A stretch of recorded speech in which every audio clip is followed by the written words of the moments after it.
வாழ்க வையகம், வாழ்க வையகம், வாழ்க வளத்துடன். ஆசி பாட்காஸ்டை கேட்டுக்கொண்டிருக்கக்கூடிய my dear brothers and sisters, I wish you all success. நீங்கள் வாழ்விலே வெற்றி பெற வேண்டும் என்ற நோக்கத்திலே நாங்கள் இதை தொடர்ந்து உங்களுக்கு வாய் மூலமாக ஆற்றக்கூடிய இந்த உரையாடலை உங்களுக்கு பதிவு செய்து கொண்டிருக்கின்றோம். அந்த வகையிலே நாம் தனித்திருக்கலாமா, கூட்டத்தோடு இருக்கலாமா? கூட்டத்தோடு இருப்பது என்பது நன்மை பயக்குமா? ராமலிங்க சுவாமி சொன்னது போல தனித்திரு அப்படின்னு சொன்னார். அது ஆன்மீக வாழ்க்கைக்கு மிகவும் தேவையான ஒன்று.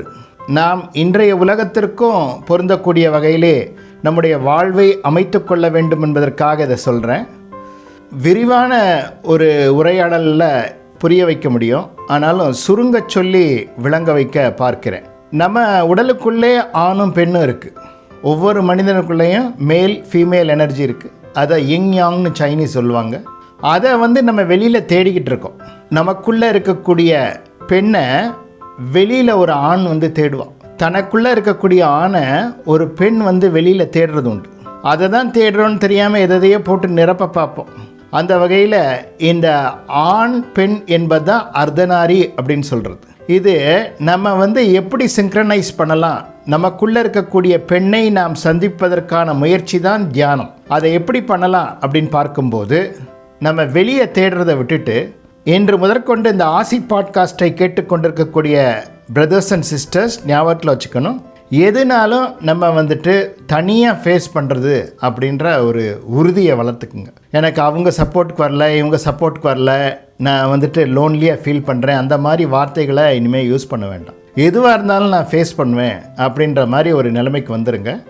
அப்போ என்ன ஆகும் அப்படின்னு பார்க்கும்போது, பிரபஞ்சம் உங்களோட இருக்கும், பிரபஞ்ச சக்தி உங்களோட சேர்ந்துடும். அப்போ ஆக்கம் அதர்வினாய் செல்லும் அசைவிலா ஊக்கமுடையானுளை அப்படின்னு வள்ளுவர் சொன்னது உங்களுக்கு புரிய ஆரம்பிக்கும்.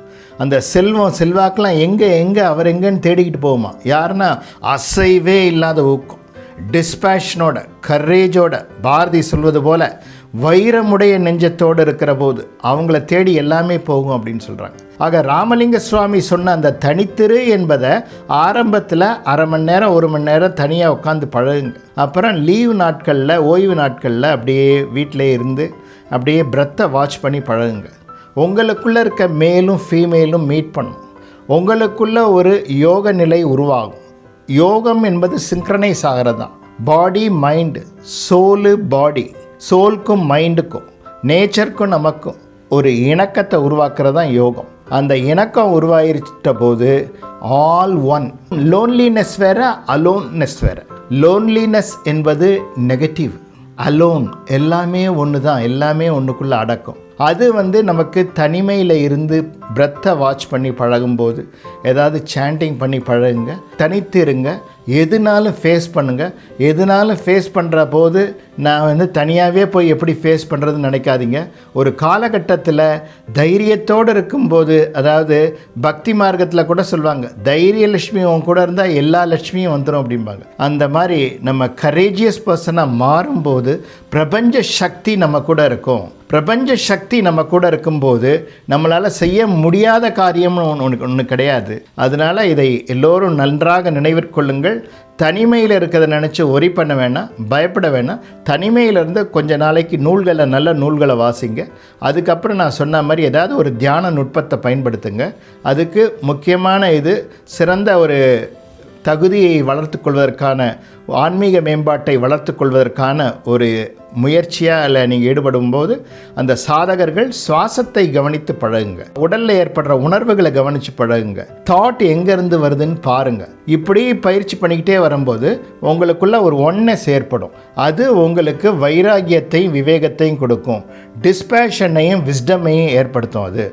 அது மூலமாக நீங்கள் இந்த உலகத்தை எப்போவுமே எதிர்நோக்கக்கூடிய ஒரு சக்தி உங்களுக்குள்ளேருந்து பிறக்கும். தனித்தே நீங்கள் செயல்படக்கூடிய ஆற்றல், அதே நேரத்தில் உங்களோட அதனுடைய ஆற்றல் எல்லோருக்கும் உதவியாக இருக்கும். நீங்கள் ரொம்ப அப்படியே தனிமையிலேருந்து ரொம்ப கிரேட்ஃபுல்லாக கிராட்டிடியூடை வெளிப்படுத்த ஆரம்பிச்சிருவீங்க. ஹோல் யூனிவர்ஸ்க்கும் வெளிப்படுத்துவீங்க. எல்லா மனிதர்களையும் நேசிக்க ஆரம்பிப்பீங்க. ஆக அந்த தனிமை நமக்கு தேவை. அந்த தனிமைக்கான சூழ்நிலை வரும்போது, வெற்றிடம் ஏற்படும் போது, வேக்குமாக இருக்கும்போது பயப்படாதீங்க. எதையாவது போட்டு நிரப்பலான்னு நினைக்காதீங்க. திடீர்னு தேட்டருக்குள்ளே, சினிமா தேட்டருக்குள்ளே போய் ஒளிஞ்சிக்கலான்னு நினைக்காதீங்க. திடீர்னு யார்கிட்டையாவது போயிட்டு ஃபோனில் சேட் பண்ணலான்ட்டு ஃபோனை ஆன் பண்ணாதீங்க. அமைதியாக இருங்க. தைரியம் உங்களுக்குள்ளே இருக்குது, ஆற்றல் இருக்குது, அது வெளிப்படும் என்று கூறிக்கொண்டு இந்த ஆசி பாட்காஸ்ட்டை கேட்டுக்கொண்டிருக்கக்கூடிய உங்கள் அனைவருடைய வாழ்விலும் மங்களகரமான மாற்றம் ஏற்பட்டு நீங்கள் எவர்லாஸ்டிங் ஜாயை டேஸ்ட் பண்ணுறதுக்கு நேச்சர் பிளஸ் பண்ணணும்னு வேண்டிக் கொண்டு நிறைவு செய்கின்றேன். வாழ்க வளத்துடன்.